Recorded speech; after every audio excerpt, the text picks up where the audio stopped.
Économie. Comment éviter la fermeture des petits commerces? D'abord, je veux aller à l'encontre de cette idée qui est rabâchée par l'opposition, parce que des commerces, il en ouvre beaucoup, et nous avons fait porter nos efforts sur le commerce.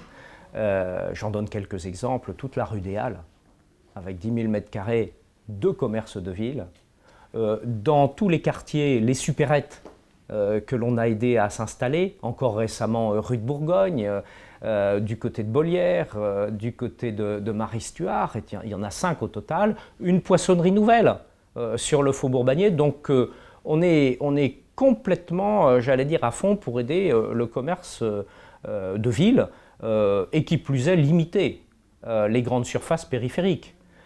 Et c'est ce que l'on fait au quotidien. Je me suis opposé, par exemple, à ce que Ikea vienne avec un supermarché au sud. Donc Ikea vient, mais sans supermarché, sans centre commercial. Parce que là, c'était encore une concurrence supplémentaire. Voilà. Vous savez, ce week-end dernier, début mars, quand on voyait le monde qu'il y avait en ville, quand on voyait le monde qu'il y avait dans les commerces, il y a une vision de certains ou certaines qui dénigrent tout et qui vont contre l'intérêt de la ville d'Orléans. Moi, je vois une ville qui bouge, qui est active, avec beaucoup de monde en ville, beaucoup de jeunes, et c'est cela que je veux conforter, parce que la situation est difficile, et c'est vrai qu'avec la politique gouvernementale actuelle qui nous plombe le pouvoir d'achat et qui casse les pieds à tout le monde, c'est vrai que c'est difficile. Je pense que nous qui nous intéressons à une ville inclusive et où les personnes à mobilité réduite, je parle du handicap, ou je parle des seniors, la présence de commerces de proximité est indispensable en centre-ville et dans tous les quartiers. La question n'est pas simple. Elle est délicate à manier pour une équipe municipale, mais il y a des outils qui permettent, et certains ont été mis en œuvre. J'ai un exemple d'une boulangerie rue de Bourgogne, et la mairie en a fait l'acquisition des murs pour créer une boulangerie. Donc il y a des moyens de faire. En tout cas, nous serons très attentifs à cette question. Il faudrait qu'on n'ait pas besoin de transport pour aller faire ses courses, tout simplement. Derrière la question du commerce, il y a aussi la question des clients et de la solvabilité des clients. Certains commerces ferment parce que nous sommes en temps de crise. Donc derrière cette question, il faut stimuler l'activité économique, qui stimulerait l'emploi, qui donnerait de l'argent qui serait mis dans le commerce, et ainsi de suite.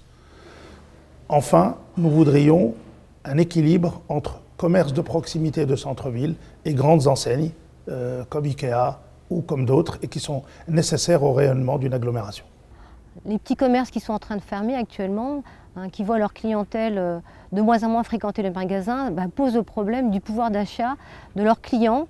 Et ce n'est pas étonnant dans cette période de crise où le pouvoir d'achat s'effondre, où on voit des 1000 emplois qui sont supprimés, des gens qui perdent leurs revenus, qui sont inquiets sur l'avenir et qui évidemment ne demanderaient pas mieux que de consommer. Et la dictature que les grands groupes capitalistes exercent en licenciant massivement comme elles le font pour maintenir leurs bénéfices, pour maintenir leurs profits, ça a des conséquences, y compris sur le petit commerce, sur l'artisanat. Donc en réalité, les petits commerçants, les artisans, ils auraient tout intérêt à être dans le camp des travailleurs pour exprimer la colère vis-à-vis de ces grands groupes capitalistes qui résonnent après eux le déluge. C'est uniquement leurs bénéfices qui comptent. Quand on voit Sanofi, quand on voit Michelin, quand on voit Total qui licencient alors qu'ils font des bénéfices, qui augmentent les dividendes versés aux actionnaires et qui demandent des sacrifices à leurs travailleurs, ça on le condamne. Et c'est pour ça qu'on se présente pour faire entendre le camp des travailleurs. Question pas simple à régler. Moi qui suis sur le quartier de la Source, je vois péricliter un certain nombre de commerces. Je vois les combats qui sont menés pour qu'on rouvre des commerces. J'ai encore en tête la bagarre qui avait été menée pour le Super U qui a ouvert, ça fait 2 ans et demi maintenant, après la fermeture de Champion. Et à côté de ça, on voit des commerces fermés qui ne rouvrent pas. C'est une question qui n'est pas facile à régler. Et je pense que là, on a besoin d'un travail ensemble, tous les élus. Les associations de commerçants. Moi, je me réjouis de voir qu'à la Source, il y a une association de commerçants qui, maintenant, travaille sur ces questions-là. Et donc, et puis une mixité commerciale aussi. Une mixité commerciale. La sécurité aussi dans les centres commerciaux. C'est un sujet sur lequel on est beaucoup alerté. Par rapport à l'économie, parce qu'il y a une question sur l'économie. On est favorable, et puis je vois que Serge Gouard en parle aussi, à ce qu'on ait une genre de cellule de veille économique regroupant les employeurs, les syndicats, les élus, pour justement en amont prévenir éventuellement d'éventuelles difficultés pour les entreprises. Donc ça c'est important, il ne faut pas intervenir quand les licenciements tombent, il faut en amont travailler à des solutions permettant de pérenniser l'emploi.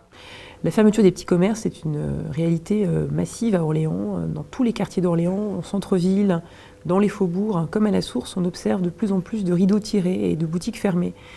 Donc face à cette situation dramatique, il est important que la ville se mobilise pleinement et soit dans l'accompagnement de ses commerçants. Alors cela suppose plusieurs choses. D'abord, je pense qu'il faut favoriser l'accessibilité des commerces. L'accessibilité matérielle, notamment pour les personnes à mobilité réduite, pour les poussettes, pour les personnes âgées. Donc là, nous proposons des mesures d'accompagnement financier et technique pour les petits commerçants.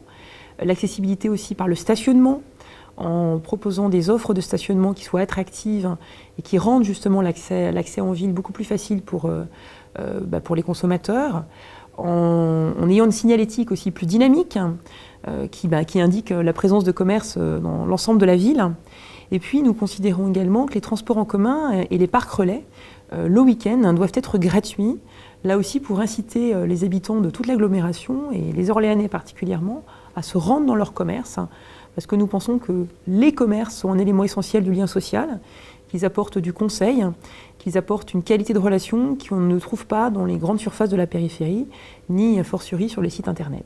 Écoutez, nous avons déjà au préalable, nous avons une certaine faveur aux petits commerces. Quand je vous parle de la gratuité des transports en commun, par exemple, je déplace des populations vers le centre-ville, vers le bourg, c'est-à-dire où sont concentrés un maximum de petits commerces. Il faut reconnaître que ça aide considérablement ces petits commerçants qui souffrent effectivement des charges, déjà pour commencer, et également de cette fameuse CFE, contribution foncière des entreprises.